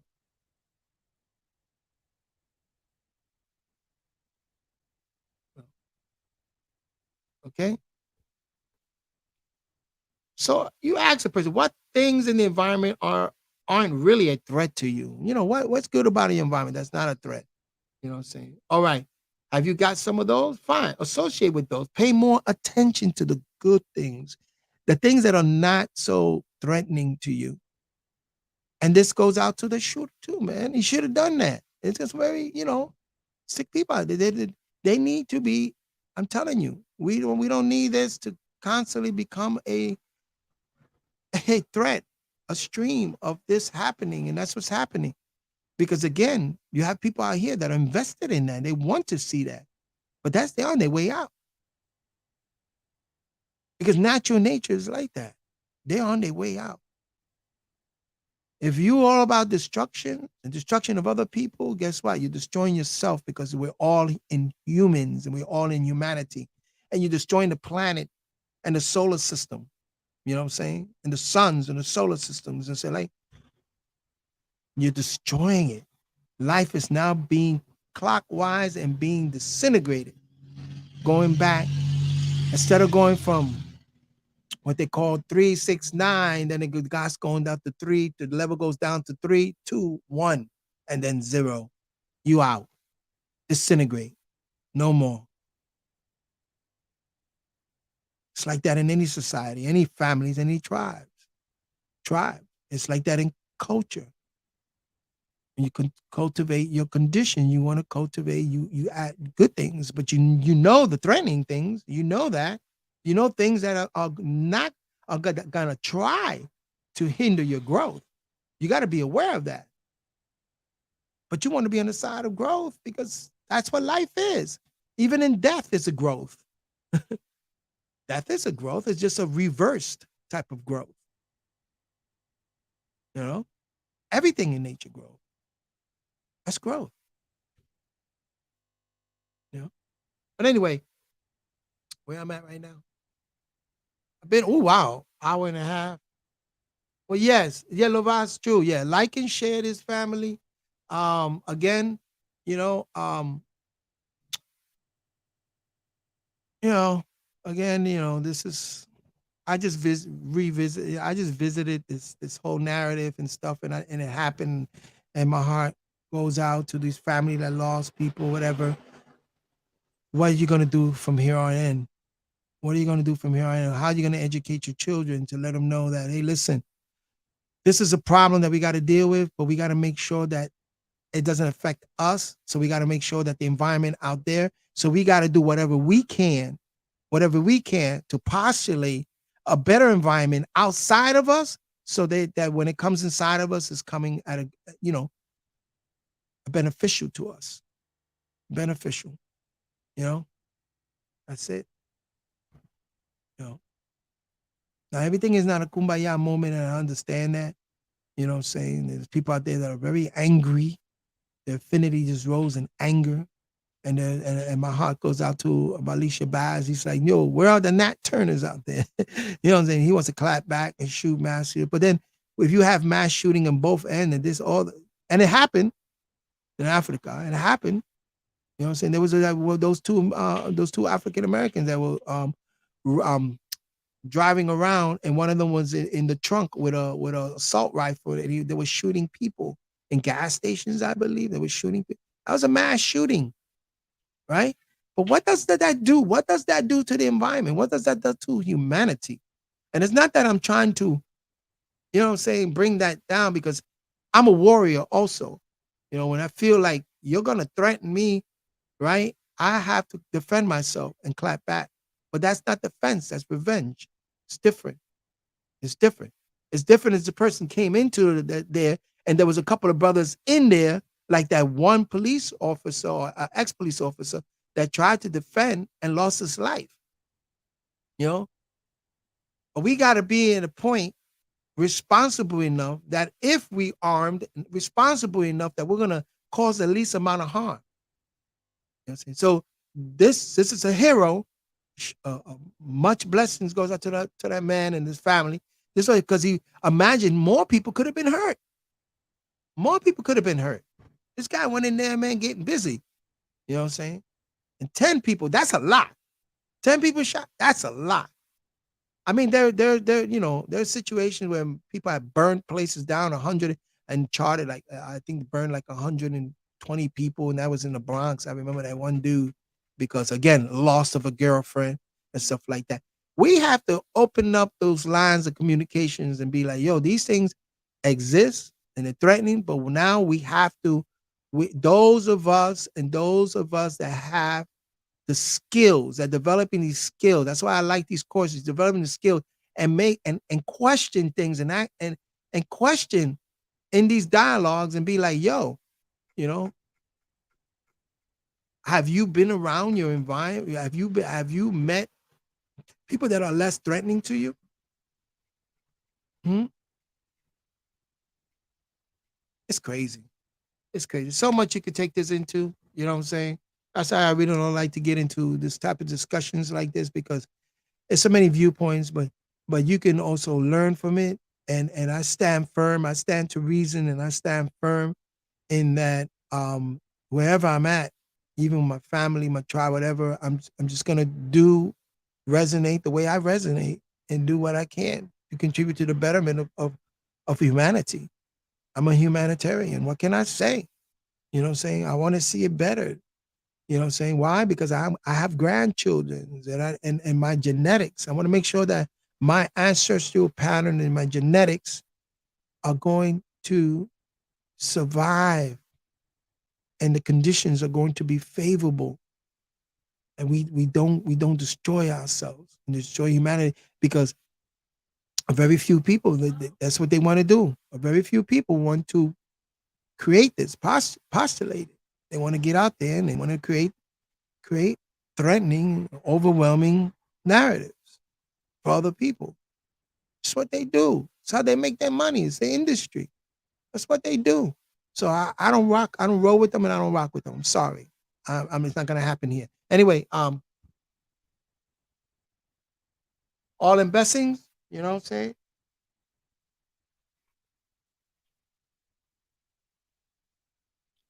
What? I don't understand your question, Salim. Is that part of the Ethiopian Fido? What's Fido? Ethiopian. Are you talking about the feds? Talking about the hat? Ethiopian? This is Kemetic. It's Nile Valley. Nile Valley. And Nile Valley, they named it Ethiopia later on, but Nile Valley is Nile Valley. Saying this is the Kepri. Is that what you're referring to? Or what? I don't know what you're referring to. A little clarification on that. You know what I'm saying? But yeah, you know, I remember Nile Valley, the Congo Basin, Green Sahara, all that whole area, the Mao Federation, whatever. That's the way I rock at. And Sabi and Seba is a city in the Nile Valley, down from Meroe and Khartoum in Sudan. It's in the western part of Sudan, I believe. I should have brought that up in the map. Yeah, there was a city called Seba. Soba, they say Seba, Saba. And then you have the other line from Sabine Saba, Yemeni. That's another line. Saba, Yemeni, and you had the Saba of West Sudan, which is Nubian Kush. Nubian Kush is Saba. So Sabaeans travel from the horns of Africa, from Africa through the horns of Africa into Yemen, even all the way into Iraq and Iran, a lot of Saudi Arabia. And that's what that is all about. You know what I'm saying? I kind of like tie into that, you know what I'm saying? And then I go into Mali because I did my DNA and a lot of it is Congo, Benin, a little bit, and I got a lot of Mali, and a lot of Iberian Peninsula. So a lot of this federation always went into Iberian Peninsula also when they went in the Sahara, right? They're down in Sahara, and then you're into the Mediterranean, walk Andalus, and walked into the Iberian Peninsula, walking. You know what I'm saying? All of that is all related. You know what I'm saying? The city of Saba, was very, and the Sabaeans were merchants, very wealthy merchants. I think was myrrh back in the ancient time, the raw myrrh, frankincense, or something like that, and certain spices. Very rich and merchant, and they traveled all the way to Ethiopia, the Pont, Ethiopia. The merchant, they were merchants. They had access to the horns of Africa there in India. Went into India, Kush, Hindu Kush, India. You know what I'm saying? So they were merchants and they travel and they traveled into Mali and they traveled all over, you know what I'm saying? And remember, there was 2,000 ships at Abu Bakr that came to America.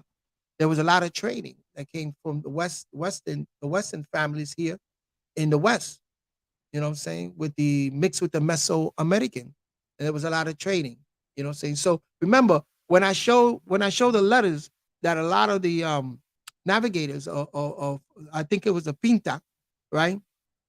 Vasco da Gama, I believe it was. The Pinta was a navigator for the Pinta. When he wrote letters back to the Queen Elizabeth and Fernandin and the King of Fernandin, he said, they were looking for the city of Saba in the west, in those islands. There is an island. I came out New Zealand, I think New Zealand or Netherlands, that named. There's an island right off of Puerto Rico. There's an island in those Bahamas, in those islands, Lesser Antigua. I don't like to say lesser or greater Antilla, but there's an island that's called Saba.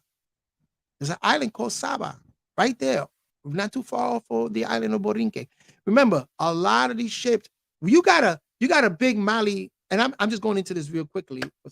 You have a very big trading navy coming out of Mali Empire, right? Seneca Gambia, coming out of Mali in the west. And they're using the currency, 2,000 ships.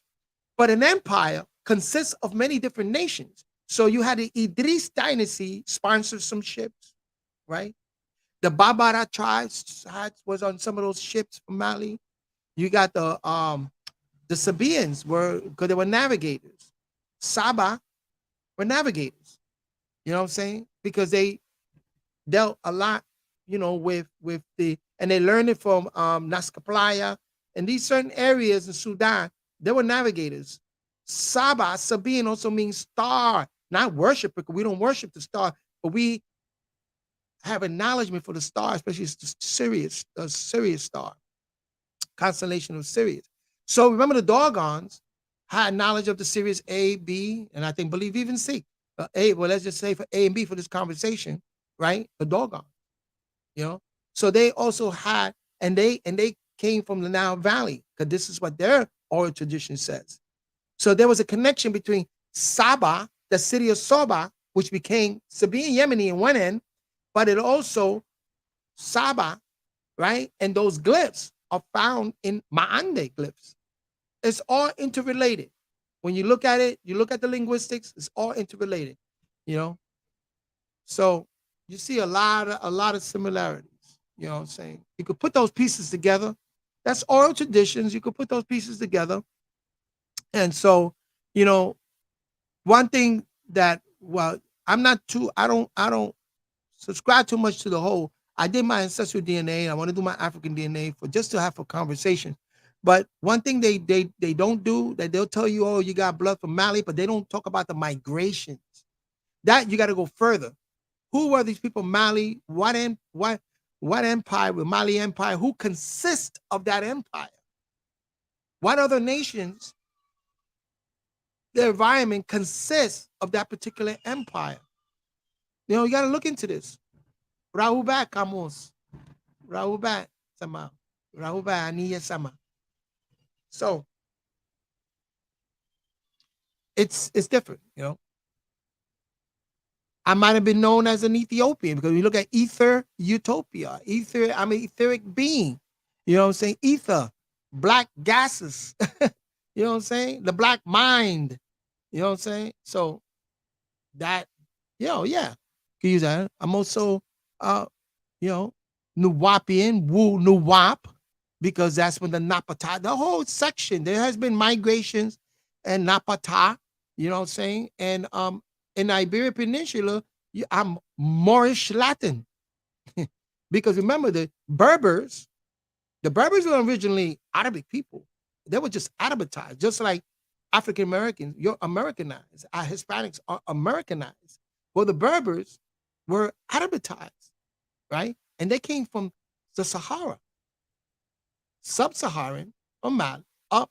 The tribes travel up into the sub-Sahara and the Green Sahara. So then when the Sahara became depleted like that and became more of a desert, those tribes still maintain themselves in Mauritania, you know, Morocco, Libya, and stuff like that. Those tribes, you know what I'm saying, were Berbers tribe. They call them Berbers, which is a little derogatory, Berber, barbarian, whatever. But these were the Amarazing people. And these were also African people, you know. And remember, the bloodlines travel, houses travel, expansion is constant in the multiverse and also in genetics, in culture. Papa expansion is for real. You know what I'm saying? So when they go into the Iberian Peninsula, then the Latin language was taught to Rome, you know, was created for the Romans, you know what I'm saying? By scholars, by, again, melanated scholars, you know, gave them that language. And then we'll go into that some other time. But then you have the Moorish, or what they call the Maande people, were also known as Moors. But they spoke of Maande people that travel all over from the Ma Federation. Before civilization, you have a federation, and they travel boom, boom, boom, all over. You know what I'm saying? It's just, you know, there's anthropology, science, you know, anthropology, linguistics, also agriculture. You can put the pieces together, man. So I don't know really what that question is. Ethiopian Fido. I don't know what that is. Ethiopian Fidos. I don't. I don't know. I mean, there's a good, you know, shout out to my Ishmael, my elder Mugdal, and a history channel. They're doing a whole big thing on Sabians of Ethiopia and Etriquia. You know what I'm saying? I like to see what they're talking about. But I already had, you know, we already been educated on that. We already been, you know, schooled on that, a little bit of that. You know what I'm saying? There's a lot of things that wasn't put in the books, you know, in the books and the doctrine that Panaba Yananan at the time Ali Mamisa spoke to us about. I think he put a little bit in to set the record straight. But from mouth to ear, man, he gave me. Whew, about the mulattoes and the Moros, the mulattoes, and oh man, because he spent time out there. He went to Morocco and he went to Spain, and he says, wow, when he came back here, he says, man, don't people look just like the Puerto Ricans and the Dominicans and the Cubans? And he made, and then he spoke about that whole story and narrative of what was that brother, that man's name? El Cid. El Cid, and how they were able to sack the Moors, those European Gauls and those German Visigoths was able to sack and take back. The Moors built certain institutes and certain fortresses, and how were they able to do it? They were able to do it because El Cid himself was half African, half Moorish, and Islamic. So he knew the time of prayer. So he told the other tribes, the houses, that listen, their line of defense goes down when they're in prayer. Even though it's supposed to be like we used to do as Ansar. One brother pray while the other brother watch God. But sometimes both brothers will start praying, the defense comes down. You know what I'm saying? So that's how they were able to take Alhambra at a certain time. In Alhambra and Granada, they were able to sack those fortresses because one of our own knew the customs, the culture, the customs, and then he was an agent. El Cid was an agent. You know what I'm saying? Happens. Agents learn your culture. They learn everything about you, and they seek to see a weakness. And when they see that weakness, that's where they're gonna attack. Is your weakness. That's the art of war. You know what I'm saying? But that's why it is up to us to learn from those lessons and strengthen our weaknesses. Do the shadow work and strengthen our weaknesses to a point. You know what I'm saying? And now, with the fourth industrial revolution, they can't stop global community from reaching out anymore, or any organization for trying to get into the global community and make their plight known at a global international level. They can't stop it no more. See? It wasn't time for Malcolm X. It wasn't time for they did what they had to do to carry it further to that point. Even Panaba Yanani, he carried it to a certain point. But he tells you every 100 years you're going to be sent a warner. Someone's going to come. You know what I'm saying? But you got to keep going, keep going, keep going. So that when the next warner comes, he's able to learn from his ancestors. Like Panaba Yanani did. Saeed Isa. We call him the old man, our master teacher. He learned from his predecessors. He learned from his ancestors. Same thing. You know what I'm saying? And he said he's going to become an ancestors one day. You know what I'm saying? And on and on and on. So we got to keep going. He wants good students, and he wants to see you thrive and grow. Wants to see you thrive and grow and see what are you going to do to contribute to humanity, contribute first to your family, your tribe, your nation, and on and on. Those dynamic of existence has to be amplified. Those dynamic of existence, those 12 forms of love. You know what I'm saying? Then we no longer love, we're in it. And that's ashuk, ishq in Arabic Fusa. It's right? But the predate language to the Arabic is Sabiic language. They do the studies in the Arabic studies. They do that. Excuse me 1 second.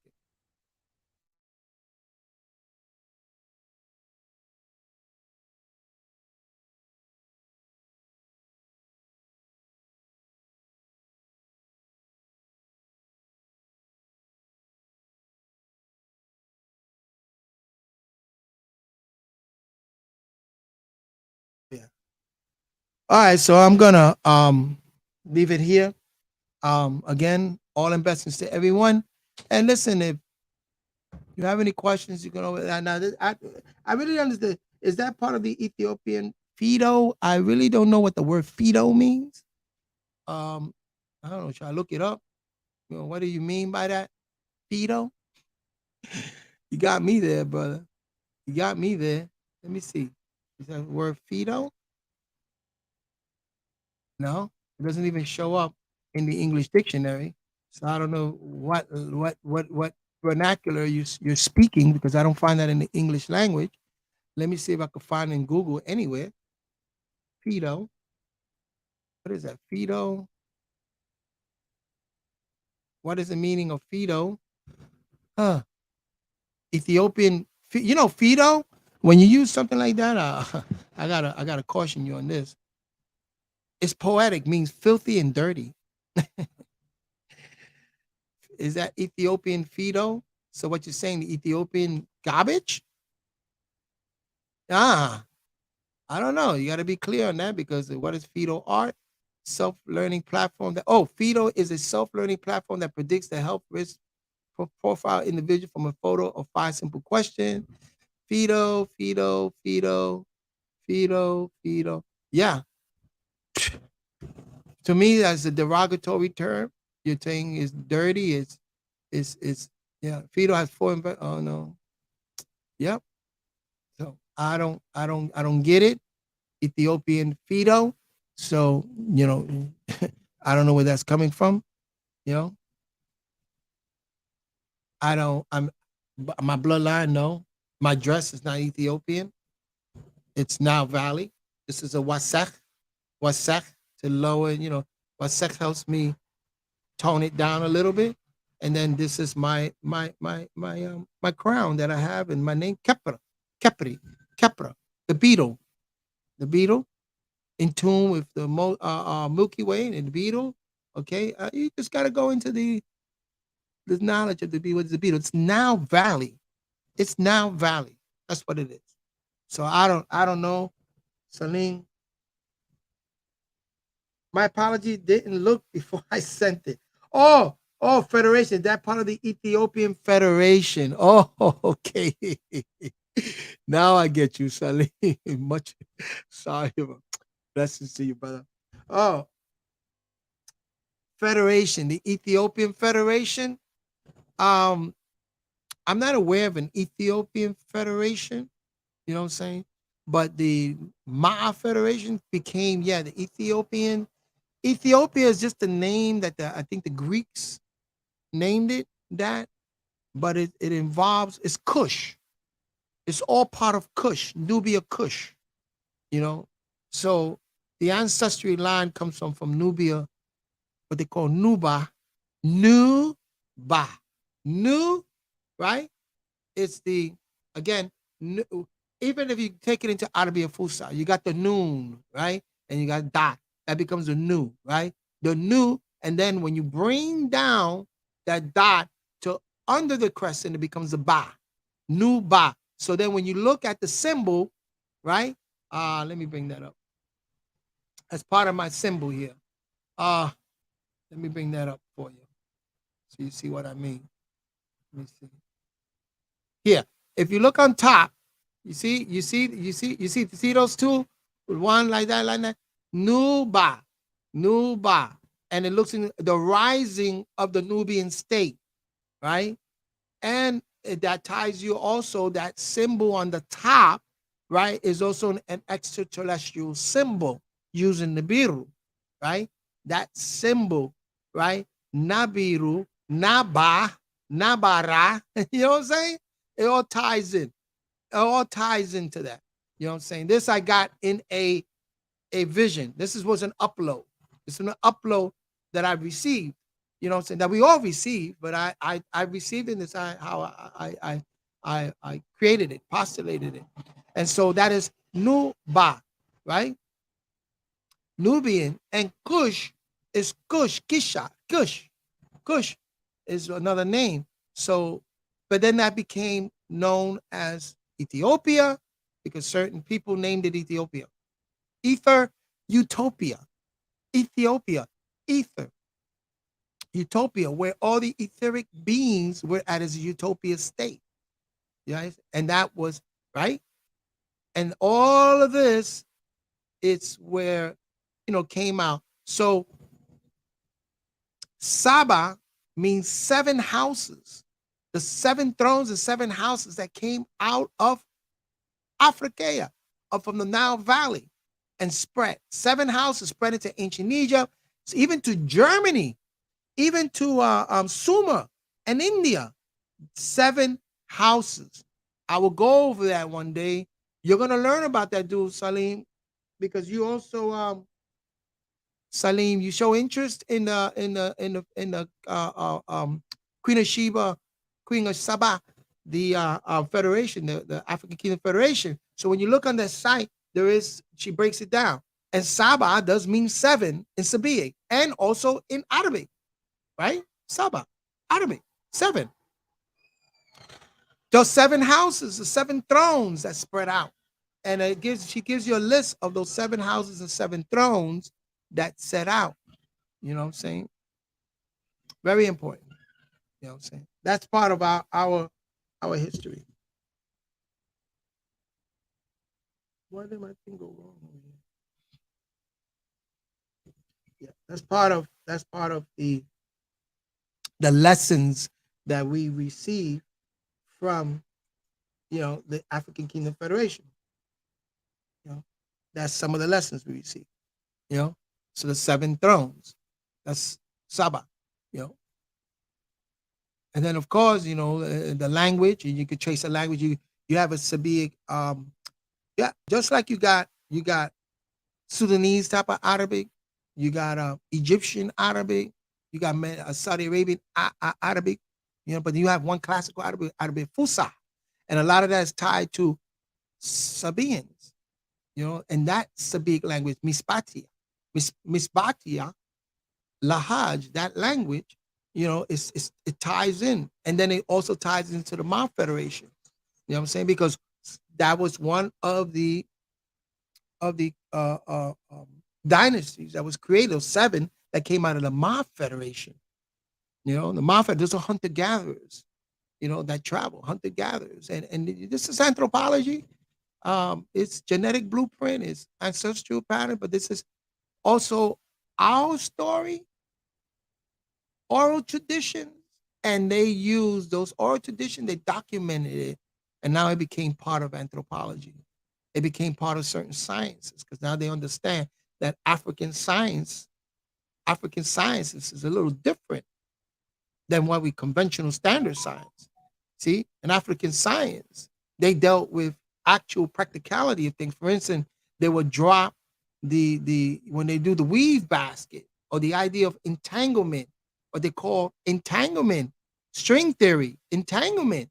That's ancient, and so that when they taught the weaving of the basket and these trades, they also taught the initiative how weaving the basket and how it dealt with the string theory and the the multiverse, stars, clusters, and stars, energy, waves, forms, and stuff like that.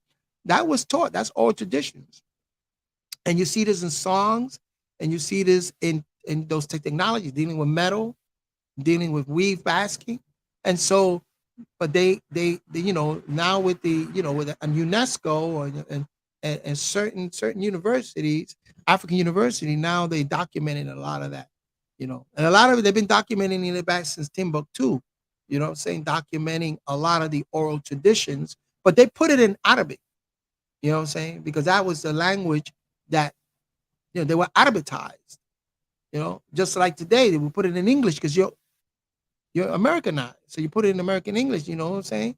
And that's how that goes. Anyway, Victor Donez, what's going on, Papa? What's up? So, we're going to talk about also, not, like another Victor did, about also the Taino and the different houses, and yeah, got some good narratives on that, of the different houses from the different caciques and the different houses, the house of Aguevana, the house of Yaquiyong, something like that. So man, you have many different chiefs in the houses, and sometimes they're married between the houses and whatever. Those are houses in the Taino, in the Caribbean. You know what I'm saying? So we got to look at that also. You know what I'm saying? And the different houses of the Iberian Peninsula. Like, you sometimes you carry the name Hernandez, means son of the Hernan, from the house of Hernan, and there's actually a crest. That's a particular house. And then in Africa, you have certain many different houses also. One of the I'm family of the house of Mahdi. You know what I'm saying? And I earned that right through being Ansar, and a master teacher. And that's why I greeted Sayyid Sadiq. And he looked at me and was very pleased. And the master teacher was very pleased. He looked at me and features, and they know. They know family, they know it. And received that pen. Say, Ahlul Bayt. You know what I'm saying? You're Ahlul Bayt. You know what I'm saying? Interesting. But that's another one of the houses. You know what I'm saying? And then when you go into Mali, and Mali also had different houses. Sandeli, Sanduda, Kita. Kita is one of the ruling royal houses in Mali right now. Kita, the house of Kita. You know what I'm saying? In Mali. So they have many different chiefs, many king, and different houses. But now with the Queen of Sheba, which is the African Kingdom Federation, she getting it right. Those houses, those are 7 houses that's sent out. It comes from, and it goes and it reaches out to, again, Yemen. Yemen is in the southern Saudi Arabia, and Yemen reaches out there, and then it reaches into India, it reaches into Asia. It reached those houses. There was a lot of migration, a lot of marrying, and migrations went on, bro. People just don't stay stagnant. People travel and expand. Like today, got Puerto Rican living in New York, and then they're marrying with African Americans, or marrying against a Caucasian person. They're interbreeding up here in New York, and even in Puerto Rico that happened. Got people with Italian name and married into Italian people came in. You know what I'm saying? But now the houses are different. When you're more into the house and you understand what house, and a lot of times, again, we're getting back into that. You know what I'm saying? Like I'm saying, my grandkids, I would love them to be married to the house of the Mahdi, because I know there are other children that came from the tent of Kedar. The house of Mahdi, also the tent of Kedar, and we go all the way back. And our embassy and our school, multiversity, at one time was in Bushwick. Now, even though it's not there, the Paral is still there. The main headquarters is still in Bushwick, that temple. And I helped build that temple from the ground up. When they laid down, we used to roller skate there. Before, it used to be a tent. That was the tent of Kedar. It was just a tent, dirt. And then we put a fruit stand. And then we took that and we built put cement. We used to roller skate, and we put wooden walls. And then we took that down and put cement wall. You know what I'm saying? And built a masjid there. Believe me, a masjid of a Mahdi. Masjid. The masjid was built there. You know what I'm saying? So, and now it is a temple. It's where the black house is held at. It's the temple. It's a house. You know what I'm saying? So we can tie ourselves back. It grows and grows and grows. So same thing with the Queen of Sheba, African Kingdom Federation, and same thing in what's happening. Those houses in the Taino are hoping to work with that, and those houses in Iberia Peninsula, which were again Amazon people of North Africa walking. That's the reason why they call it Andalus, andando, Andalus. Even to Italy, that's they use the name Andolini. Anda, Emirate of Sicilia. Andando, the people that walked. And then they amalgamated and mixed in, you got homosexual, it's just, again, anthropology. Good afternoon, Papa. So again, it's anthropology, and it's learning about, linguistics and stuff like that. So the question, Ethiopian Federation, you know what I'm saying? There's the Ma Federation that became civilization, the Nile Valley civilization. Ethiopia was part of it. Ethiopia was known as Kush. Kush. Now, in the Bible, they separate Kush from Ethiopia and I believe Havilah and stuff like that. That's biblical stuff. But where did they get that from? There were actually sections like that. It was all one. But then you got to look at it in terms of the plate tectonic shifting and how all of that continent was connected. There was no Red Sea there. You know what I'm saying? When they talk about the moon parting from the earth, something like that, you know, in masonry, that's what that is. So Saudi Arabia, Yemen, those areas are still was considered of the African plates. It's still Africa, but it's separated. I think the Middle East of what? It's still part of African. That's still part of it. It's just that because of the plate tectonic and it shifted and became, you know what I'm saying? But it's still the Levant area. It's Africa. They just separated with a canal, the Swiss Canal. But all of that was connected. People walked, migrated. It was all part of of again those federations that formed civilizations. You know, so it's just a matter of how we're looking at it. In terms of explanation, definitions, and explanations. But I get what you're saying, though. Yeah, the Kush Federation, the Kush civilization, or the Kush Federation, was known as the Ma Federation, and that became known as Ethiopia. It became to know as Punt. It became to know as Kemet. It separated and became their own nation and stuff like that. Later on, but it was all part of the same. All part of the same. Anyway, all investments 2 hours, man. That was fast. Maybe because it's so early in the morning. But anyway, I like to just again, you know, um, man, I hope this was I know this was beneficial. And like I'm saying, we have to have this dialogue and this discussion with people around us, especially when you meet people with certain narratives and tell them, it's really, everything, take a walk, man, take a breath. Everything is not so threatening, your environment. Or why overwhelm yourself? Why overwhelm yourself with certain narratives? You got people out here that listen to the narratives of Trump and all these different, you know, and they do what they do. That's on them. I ain't knocking. Hey, you do what you do, but then again, how is that going to be beneficial for you and your family? This is international, global. You have to one day go out and meet people. You're gonna have to somewhere along the line. You know what I'm saying? If you trying to keep your family from intermarrying to another race, then you have to work within your own family. Not go and kill the family. You got to work with your own family there. You know what I'm saying? Anyway, all in blessings, and I catch y'all later. Peace.